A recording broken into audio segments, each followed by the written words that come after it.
परिवार छोड़कर चली गई कैप्टन अंशुमान की पत्नी। कैप्टन अंशुमान सिंह के मां बाप ने अपनी बहू पर बड़े आरोप लगाए हैं। उनका कहना है कि उनकी बहू उनका परिवार छोड़कर जा चुकी है और सब कुछ अपने साथ ले गई है। टीवी 9 उत्तर प्रदेश के साथ इंटरव्यू में शहीद के पिता रवि प्रताप सिंह ने बताया कि अंशुमान सिंह की पत्नी उनका परिवार छोड़कर जा चुकी हैं। उन्होंने कहा, हमें आज तक नहीं पता चला कि वे हमारा परिवार छोड़कर क्यों गईं। उन्होंने भारत मंडपम में हुए रक्षा अलंकरण समारोह में एक इंटरव्यू दिया।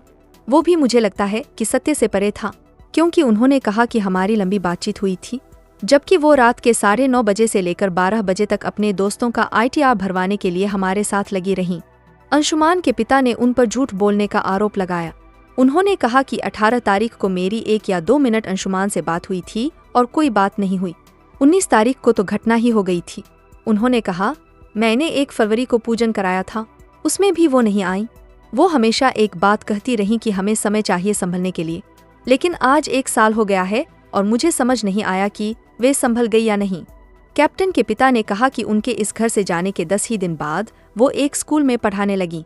उन्होंने कहा कि कोई व्यक्ति स्कूल में तभी पढ़ा सकता है जब वह मानसिक रूप से स्थिर हो।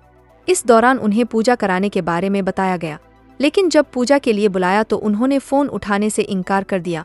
कैप्टन के पिता ने कहा, मेरा बेटा उनसे प्रेम करता था, लेकिन उन्होंने प्रेम की परिभाषा को तार-तार कर दिया। मेरे पास न बेटा बचा, न बहू बची और न इज्जत बची। कैप्टन की मां ने कहा कि उनकी बहू ने यहाँ से जाने के कुछ दिन तक ही रिप्लाई किया, इसके बाद अचानक सब कुछ छोड़ दिया। रवि प्रताप सिंह ने बहुत बड़ा आरोप लगाते हुए कहा कि उनकी पहले से प्लानिंग थी कि उनको हमसे कोई रिश्ता नहीं रखना है।